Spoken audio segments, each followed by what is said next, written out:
Bonjour à tous, chères familles d'âmes, j'espère que vous allez bien. Savez-vous, oui vous le savez, que la grande majorité des femmes éveillées, spirituelles, sont célibataires. Alors, déjà, celles qui sont en train d'écouter cette vidéo, vous ne pouvez pas dire « je ne veux plus être éveillée, je ne veux plus être spirituelle pour ne plus être célibataire ». C'est comme vous apprenez à conduire et vous conduisez super bien, vous n'allez pas dire « je ne veux plus savoir conduire ». Ça fait partie d'une évolution. Être spirituel, être éveillé, c'est être connecté à son âme, être connecté au divin, se rendre compte qu'on fait partie d'un grand tout, ça fait partie de votre évolution d'âme, vous ne pouvez pas aller en sens inverse, même volontairement. On ne peut pas dévoir une fois qu'on a vu, d'accord? Donc déjà, cette intention-là, je vous invite à ne pas la formuler, ça sert à rien.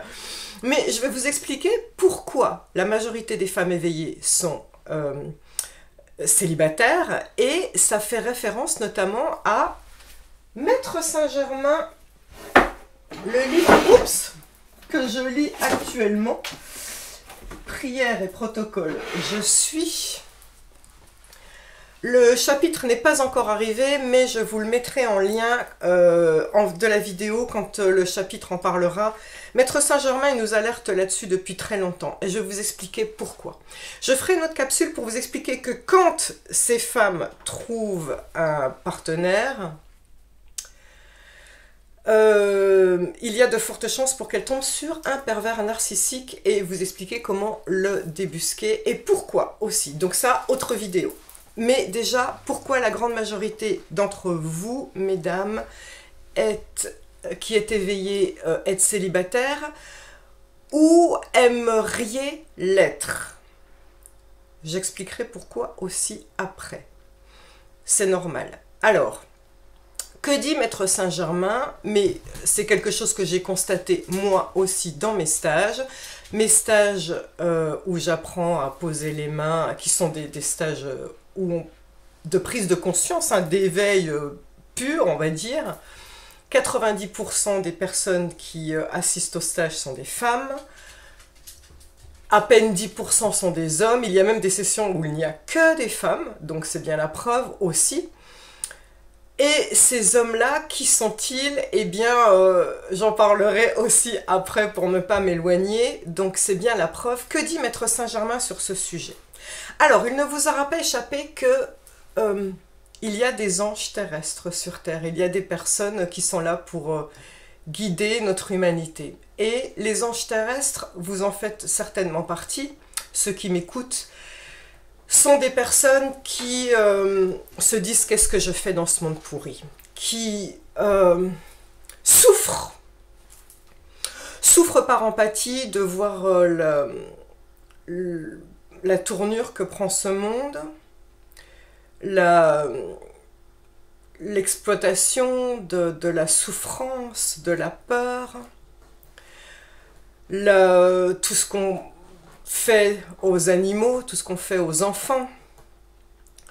Et ça, pour vous, c'est absolument insupportable. Donc, beaucoup d'entre vous se disent « qu'est-ce que je fais là ?» Eh bien, vous avez choisi de venir ici.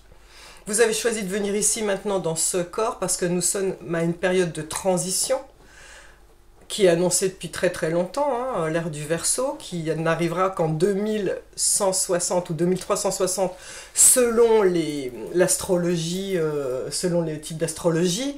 Et donc, dans cette ère de transition, on a besoin d'anges incarnés. Et donc, quand je parle d'anges incarnés, c'est très intéressant parce que ça va certainement vous parler. Quand on trouve l'éveil, que ce soit sur Terre ou sur une autre planète, quand on trouve l'éveil, alors je vais prendre la métaphore des jeux vidéo, hein, parce qu'on n'en est pas très loin, on doit monter palier après palier, c'est-à-dire l'idée est d'avoir suffisamment de points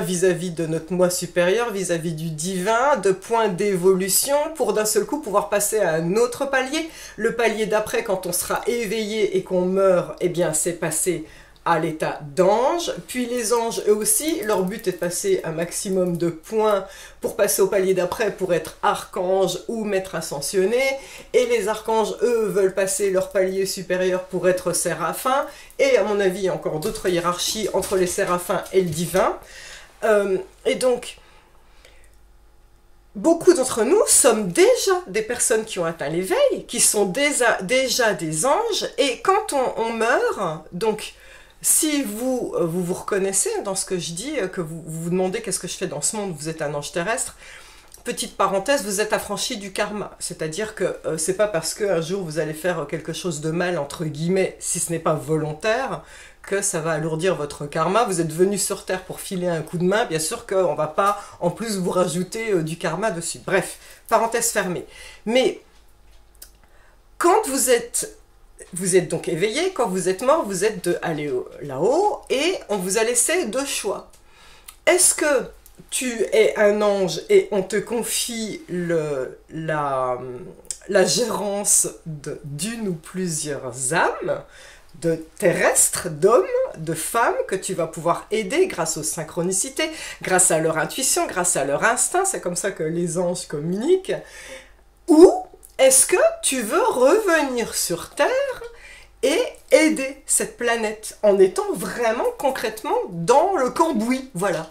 Alors après, c'est vrai que c'est difficile, hein, au départ, moi je pense que oui, j'ai voulu revenir sur Terre, et vous aussi, et vous vous dites, mais qu'est-ce qui m'a pris, pourquoi j'ai voulu faire ça, mais vous êtes absolument indispensable sur Terre, donc il est vraiment primordial que vous preniez conscience de ça, vous êtes là pour... Parce que rien que le fait d'être vous et votre grandeur et votre générosité et votre beauté équilibre la balance de ces horreurs qui font pencher la balance vers l'ombre, et vous ramenez la lumière dans ce monde. Donc vous êtes vraiment indispensable. Donc ça c'est une chose, et c'est vrai que moi je me souviens avoir dit à ma fille, je me le tatoue sur le front, je me le tatoue partout dans mon corps énergétique, quand je meurs, je ne veux plus revenir sur Terre, c'est trop difficile. Mais je sais pas, quelque chose me dit que ce sera plus fort que moi et je reviendrai encore sur Terre pour aider cette Terre à ascensionner. Voilà. Vous savez, à l'échelle de l'éternité, c'est un battement de cils pour notre âme de venir sur Terre. Donc c'est sûr que c'est un peu comme quand on fait le grand 8, vous savez, les enfants, regardez, quand ils font les manèges, là, qui font super peur, quand ils sont dedans, ils sont morts de trouille, puis après, quand ils en descendent, ils disent « Ouah, c'était génial, on leur fait !» Et ben, je suis quasi sûre que notre âme, quand elle va arriver, quand on va mourir et qu'elle va arriver là-haut, elle va dire la même chose, elle va dire « Ouah, ça foutait la trouille, mais c'était génial, on leur fait !» Oui, parce qu'entre-temps, vous avez grandi, vous avez fait des choses, en plus, vous avez aidé des gens, vous prendrez conscience de tous ces gens que vous avez aidés. Bref, donc, je voudrais vous faire prendre conscience que vous qui me regardez êtes des anges terrestres. Et parmi vous qui me regardez, eh bien, je connais les statistiques de YouTube, on peut les voir, il y a 90% de femmes et 10% d'hommes. On est toujours dans la même répartition. Qui sont ces hommes qui nous regardent? Eh bien, ces hommes qui nous regardent, les hommes éveillés, sont de grandes âmes. Ce sont des anges terrestres aussi. Et, comment dire, pourquoi il y en a si peu? Parce que, alors, ces hommes éveillés sont des grandes âmes parce que ils ont beaucoup de yin en eux. Le yin, vous savez qu'on est censé avoir yin et yang en nous. C'est l'énergie maternante, l'énergie qui vient à partir du cœur. Et l'énergie qui est connectée à l'instinct, à l'intuition. On parle de l'intuition féminine. Vous voyez bien que c'est une énergie féminine. Et donc connectée à prendre soin des gens, à l'écoute de l'émotionnel. Hein. On parle de l'hystérie féminine, dès qu'il y a trop d'émotions. Ça, c'est encore une manière de bastonner hein, l'énergie féminine. Mais... les femmes sont en lien avec l'émotion, donc finalement c'est logique que 90% En fait, quand on est là-haut, on a le choix. Est-ce qu'on descend sur Terre ou est-ce qu'on devient un ange? Et quand on descend sur Terre, on a un autre choix. Est-ce que tu veux descendre sur Terre en tant que femme ou en tant qu'homme? Eh ben, à 90%, choisis femme. Voilà, c'est ça qu'il faut savoir. À 90%, on va choisir de s'incarner sur Terre en tant que femme. Seuls 10% vont choisir de s'incarner sur Terre en tant qu'homme. Et donc, pourquoi en tant que femme? Parce qu'on œuvre à partir du cœur, parce que ce sont les hommes qui partent à la guerre et pas les femmes. Ce sont les femmes qui éduquent les enfants et qui vont pouvoir porter en elles ce qu'on appelle les enfants cristal, dorés, arc-en-ciel, ces nouvelles générations qui vont transformer notre monde, et nous allons les éduquer en disant quoi? Tu vois des fantômes? Oui, je te crois. Ben, bien sûr, je te crois, mon chéri. Viens, je vais t'apprendre à les enlever. Voilà. Donc, bien sûr, les femmes ont un rôle crucial dans cette humanité de maintenant. On parle de mettre en œuvre, beaucoup de livres en ce moment parlent de mettre en œuvre le féminin sacré, que ce soit chez nous les femmes et chez les hommes, pour éteindre cette domination patriarcale qui existe depuis des millénaires. Donc on a besoin de femmes. Et donc pourquoi ces femmes sont célibataires? S'il y a 10% d'hommes et 90% de femmes, c'est mécanique. Pour nous retrouver en tant que flammes jumelles au même niveau, c'est compliqué parce qu'il n'y a que 10% des femmes qui vont pouvoir trouver leur âme sœur. Autre capsule, hein, pourquoi parmi même ces 10% d'hommes, certains virent au pervers narcissique, mais vous pouvez revenir en arrière, mais je ferai une autre capsule pour vous expliquer pourquoi en plus certaines femmes tombent sur des pervers narcissiques quand elles trouvent leur âme sœur. Maintenant, je termine cette capsule qui n'a été que trop longue, j'espère ne pas vous saouler, avec pourquoi certaines femmes éveillées sont en couple et aimeraient être célibataires. Eh bien, je pense à toi, mon ami, qui est en train de divorcer, une merveilleuse femme, prof de yoga, très éveillée, et qui a longtemps été avec un homme qui l'était moins. Et elle a pris son courage à deux mains, ça faisait longtemps qu'elle voulait divorcer, mais elle était entre deux, rester dans sa zone de confort avec cet homme qui n'est pas au même niveau énergétique et qui ne partage pas les mêmes passions. Alors on peut rester avec quelqu'un qui ne partage pas les mêmes passions, la même vibration, la même aspiration de l'âme que nous, ça ne pose pas de problème tant que cette personne ne critique pas. Par contre, si la personne commence à critiquer « tu nous fais chier avec tes bondieuseries », tes pierres, là, tes bracelets partout, ça me saoule, tout, voilà, ça devient toxique en fait. Et beaucoup d'entre nous, les femmes, se sont retrouvées dans cette situation-là, et c'est là qu'on se pose les bonnes questions. Est-ce que je pars, est-ce que je reste? Et ce que mon amie m'a dit quand elle a eu le courage de divorcer, c'est que plein de ses amis lui ont dit « Ah, t'as de la chance, j'aimerais bien le faire ». Et ça m'a vraiment fait réfléchir parce que on se retrouve avec des femmes qui sont dans une situation qui ne leur convient pas. C'est d'ailleurs pour ça que ça fait plusieurs fois que je tire les cartes tous les mois, la guidance du mois de la petite carte du jour, et que un des groupes a sans arrêt sortez de cette situation, arrêtez d'être lié à votre passé. Faites le grand saut et qui vous dirige à chaque fois. Vous allez vous reconnaître. Vous savez très bien que je suis en train de m'adresser à vous. Il y a des personnes qui savent qu'elles doivent faire ce saut. Et c'est pas à moi de vous le dire si vous le faites ou pas. Si vous avez la boule au ventre en permanence, si vous avez la gorge nouée en permanence, c'est parce que si vous vous sentez bouleversé en permanence, c'est parce que l'univers vous secoue par les pieds comme une poupée de chiffon et vous dit « lâche, lâche, qu'est-ce que t'as pas lâché ?» Et donc, si vous avez des désordres, ceux qui sont en couple, celles qui sont en couple, des désordres de physique et émotionnel, posez-vous les bonnes questions. Est-ce que il est encore à cette heure-ci temps de rester dans la situation où vous êtes? Est-ce que vous n'êtes pas la grenouille dans le bain d'eau chaude qui a chauffé, chauffé, chauffé dans cette casserole et qui va finir par mourir, alors que cette même grenouille, si on l'avait plongée dans le bain d'eau chaude, elle serait repartie direct, hein? Vous connaissez le principe de la grenouille. Je vous pose la question. Maintenant, la chance qu'on a aussi quand on est une femme éveillée et qu'on va en couple avec un homme qui l'aime moins,